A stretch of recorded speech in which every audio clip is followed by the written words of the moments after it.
Hola, soy Fray Nelson Medina. Esta es nuestra sección de preguntas y respuestas. Y en este caso quiero abordar algo que de distintas maneras me ha llegado. Es el tema sobre el futuro de la Iglesia.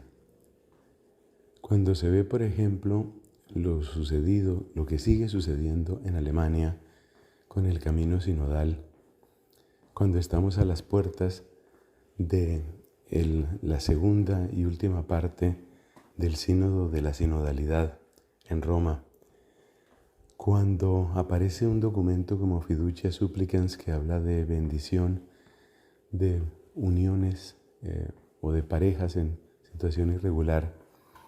Es decir, cuando pasan todas estas cosas, mucha gente se pregunta, y creo que es totalmente válido, mucha gente se pregunta por el futuro de la Iglesia. Digamos que la convicción que tenemos todos es que la promesa del Señor, por supuesto que es firme y es irrevocable. Cristo dijo, las puertas del infierno no prevalecerán sobre la Iglesia. Por consiguiente, nosotros sabemos que la Iglesia no va a desaparecer. Esta misma idea la han expresado otras personas en otros términos. Por ejemplo, cuando se dice que la Iglesia es experta en enterrar a sus enterradores, porque la verdad es que muchas veces se ha anunciado el final de la Iglesia.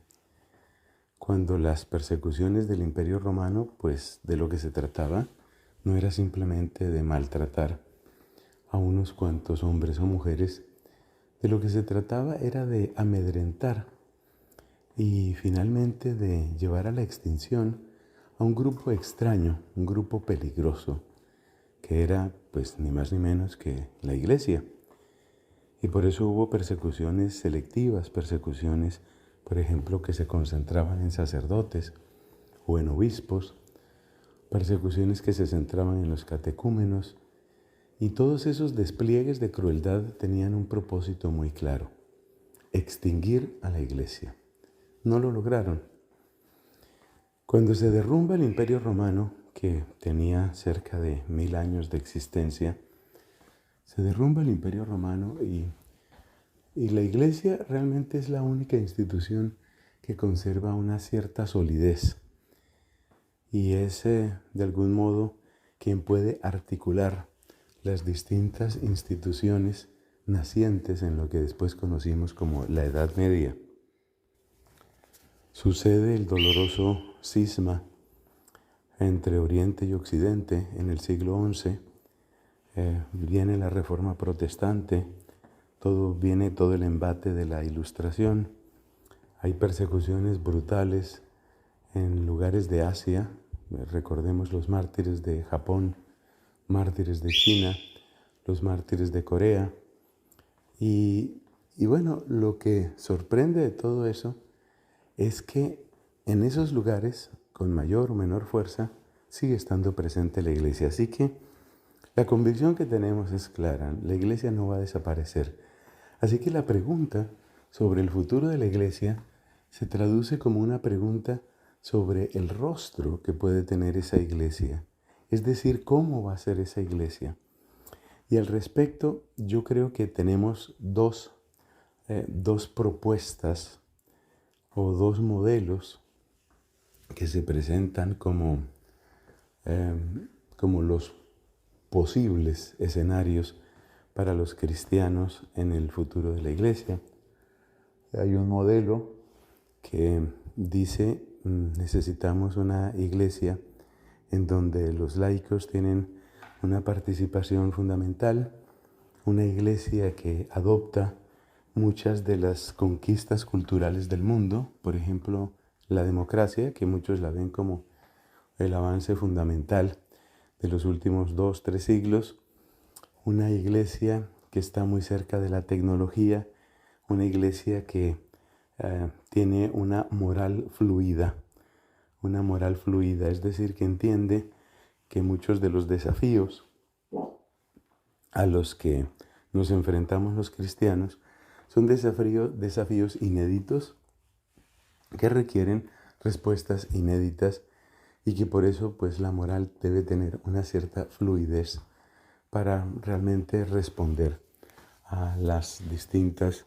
necesidades y a los distintos escenarios que encontramos en el mundo.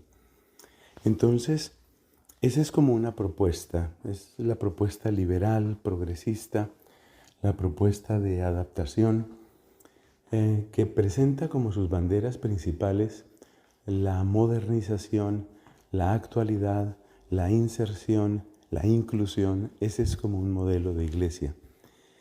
La otra posibilidad, digamos en el otro extremo, es bien diferente, porque en esa otra posibilidad lo que tenemos es como la desaparición de todo aquello que la Iglesia aceptó mayoritariamente con el Concilio Vaticano II.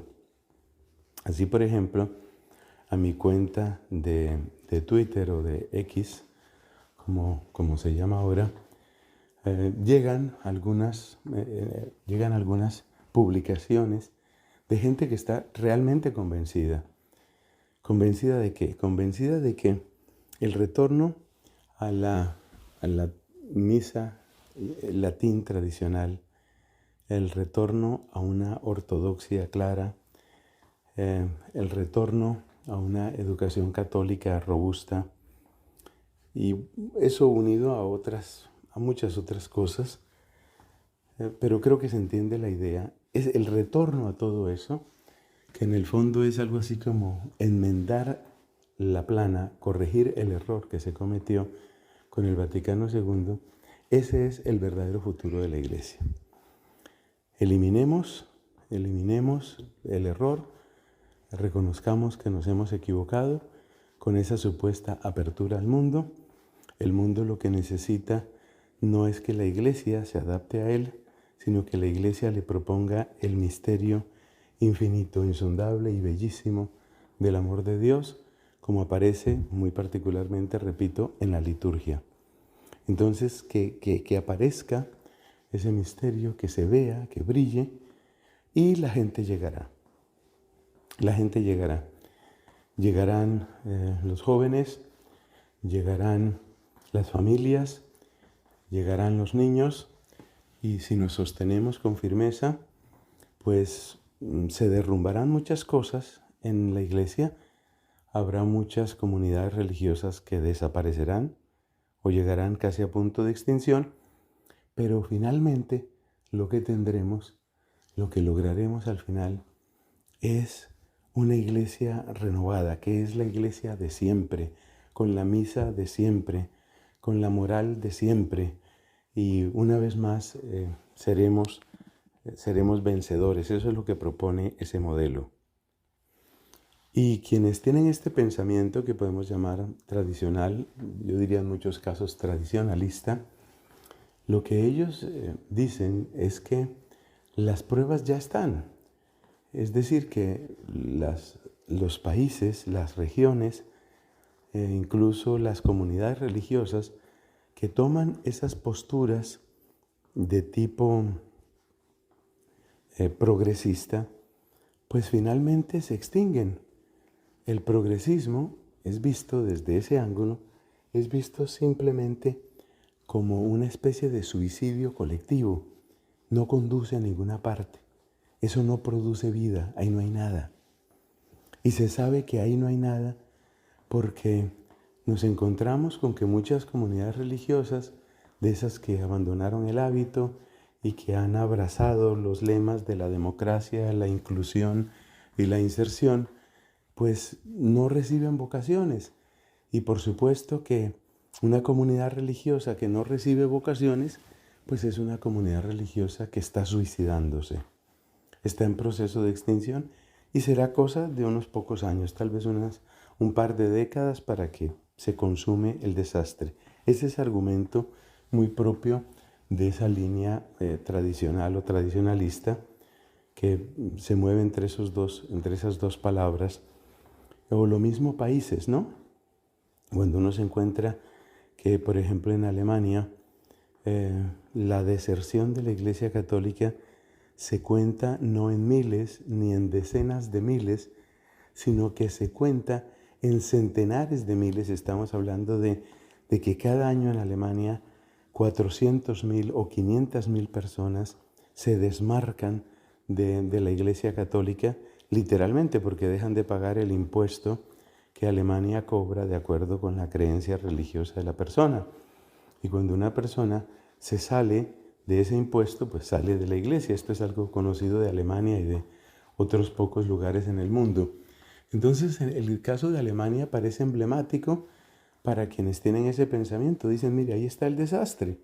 Es decir, ellos, los progresistas, están cometiendo una especie de suicidio colectivo y ellos son la demostración más clara de que ese sistema, o mejor, que esa propuesta no funciona y no va a funcionar. La insistencia en adaptarnos al mundo, lo único que produce es que ni el mundo se vuelve hacia la iglesia y más bien los que sí estaban en la iglesia pues se decepcionan, se frustran, se impacientan y terminan por apartarse, terminan por huir. Entonces ahí tenemos esas dos propuestas que son tan diferentes. Tenemos la propuesta progresista y tenemos la propuesta tradicionalista. Yo creo que es bien difícil llegar como a una postura suficientemente equilibrada en este tema. No es algo sencillo.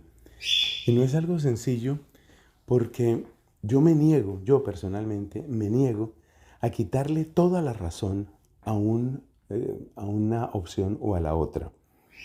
Por ejemplo, yo no puedo estar de acuerdo con que se me diga así en bloque, mire, es que todo lo que se hizo en el Concilio Vaticano II está equivocado y la misa que salió del Vaticano II, que se conoce como el nuevo orden para decir la misa, en latín Novus Ordo, que ese Novus Ordo no significa nada, que es prácticamente una herejía, que es solamente la protestantización de la Iglesia.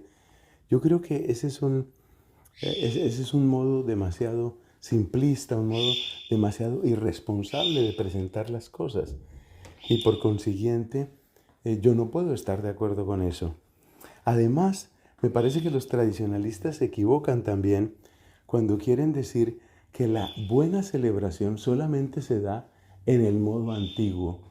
Y hay toda una campaña, repito, en Twitter y en otras redes sociales, hay toda una campaña de presentar como en paralelo, ¿no? La celebración solemne, espiritual, recogida, al estilo anterior al Vaticano II, te ponen una foto y al otro lado te ponen la foto de un sacerdote que pone en el altar la bandera LGBT o que pone en el altar, qué sé yo, unas bombas de colores o que se pone una nariz de payaso. Y entonces es más o menos, escoge entre esta hermosísima solemnidad con sacerdote, diácono, subdiácono, 16 acólitos, incienso, o el payaso que pone la bandera LGBT, escoge. Esa es una manera falaz de argumentar. Esa es una manera de argumentar que incluye mala conciencia, que incluye irresponsabilidad. Y eso hay que decirlo claramente. De manera que, no, yo no puedo creer en eso. Yo no creo que ese sea el camino. Pero por otra parte, yo sí creo que la adecuada celebración de la liturgia es fundamental para la buena salud de la iglesia. Y por eso alguien me decía que los grandes enemigos o el gran obstáculo que tiene la propuesta tradicionalista son los sacerdotes que celebran con amor, con humildad, con devoción y con decoro el Novus Ordo, es decir, la misa que salió del Vaticano II, la misa que conocemos en el 99% de las parroquias. Es decir, que el gran obstáculo de los tradicionalistas no son los progresistas, porque más bien los progresistas confirman la posición tradicionalista. El gran obstáculo de los tradicionalistas son aquellos, y yo creo que me cuento en ellos, aquellos sacerdotes que estamos convencidos de que hay que apoyar ciertamente la celebración digna, la moral recta, el sentido de obediencia, el celo misionero. Eso hay que apoyarlo, Pero decir que eso es equivalente a cancelar el Vaticano II, ese es el error. Ese es el error. Entonces, las fuentes de renovación de la Iglesia sí tienen que ver, por supuesto, con lo que acabo de decir: liturgia bien celebrada, moral estructurada, firme, ortodoxa, celo misionero, sentido de obediencia y de unidad. Esos son los grandes principios que finalmente conectan con lo que decimos en el credo. ¿Qué decimos en el credo? Decimos que la Iglesia es una, santa, católica y apostólica. Eso es lo que decimos en el credo. Y por consiguiente, cuando nosotros seguimos esos principios de la liturgia bien celebrada, de la moral correcta, del sentido de obediencia y del celo misionero, sentido de obediencia y de unidad y celo misionero, pues eso da fruto. Eso da fruto. Y ese fruto es donde yo veo el futuro de la Iglesia. Por supuesto, el modelo progresista yo lo siento muy, muy distante, no solamente de mí, sino lo siento muy distante de muchos de los que son más jóvenes que yo y que están ordenándose. Porque es que proponerle a un muchacho que, entre comillas, deje el mundo, que deje el mundo para tomar una opción radical por Cristo, para luego convertirlo prácticamente y solamente en una especie de líder social, es algo tan triste, es algo tan pobre. Es decir, si se trataba de ser un líder social, si se trataba simplemente de marcar una diferencia en la ecología, en la pobreza o en la comunicación tecnológica, para eso no necesito seminario, para eso no necesito consagrarme a Dios. Y por eso no es de extrañar que dentro de la posición progresista, pues finalmente a lo que se llega es a una especie de absurdo. Es como una espiral que no termina. Es como un torbellino que se hunde y que succiona y destruye.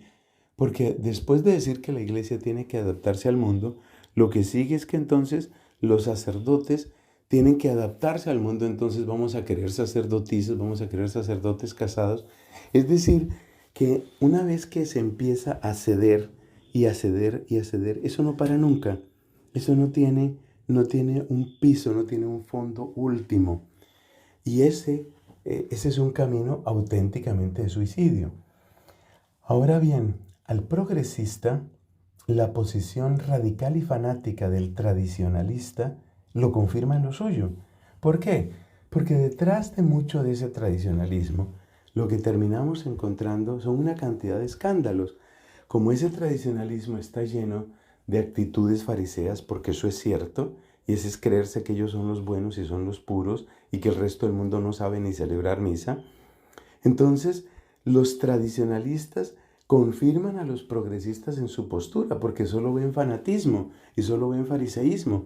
Y además, la posición tradicionalista está salpicada de una cantidad de escándalos. Con todo el aprecio que yo tengo a buenos amigos entre los legionarios de Cristo, nadie puede negar la escandalosa vida de Marcel Maciel, el fundador de los legionarios. Nadie puede negar que hubo encubrimientos en distintos niveles, en distintos rangos de la iglesia. Hubo encubrimiento, eso no se puede negar. Pero es que lo mismo ha sucedido con muchas otras comunidades. Tenemos el tema del sodalicio fundado en Perú. Tenemos el tema del Instituto del Verbo Encarnado. Entonces, claro, cada que sale un escándalo de esas comunidades o de esas opciones radicales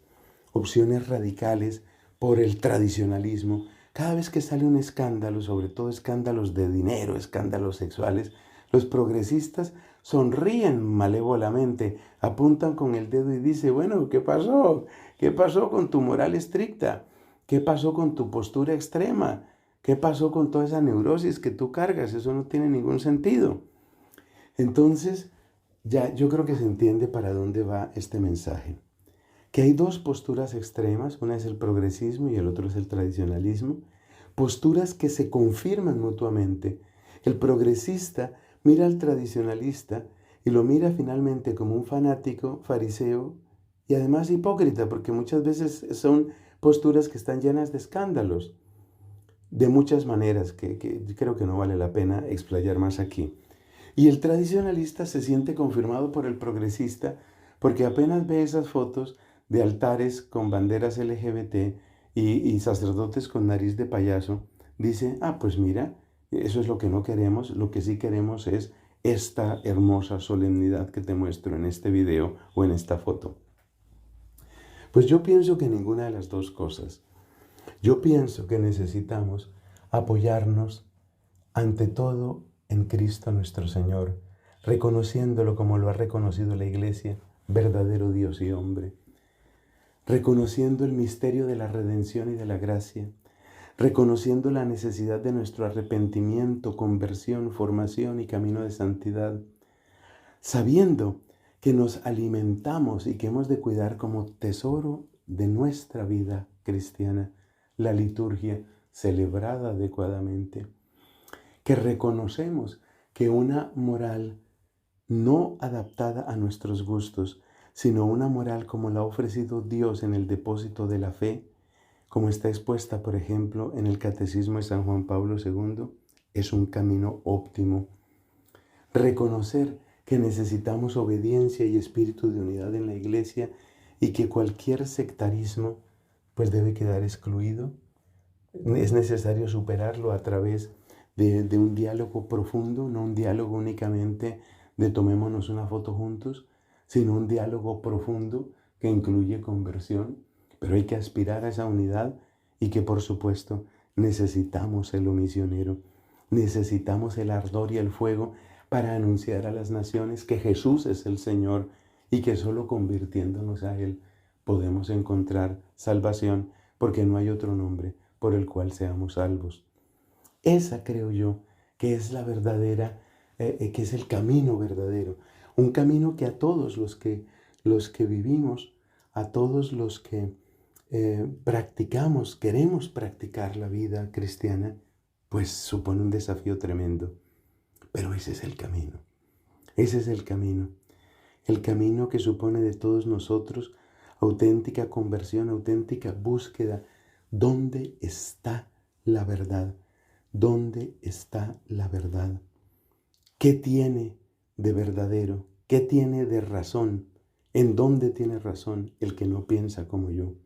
Esa es la búsqueda en la que tenemos que estar, porque finalmente Cristo nos supera a todos, Cristo nos desborda a todos y Cristo a todos nos llama a una auténtica conversión al Evangelio. Que la gloria sea para Él y gracias a ustedes por estar aquí. Bendiciones. Soy Fray Nelson Medina.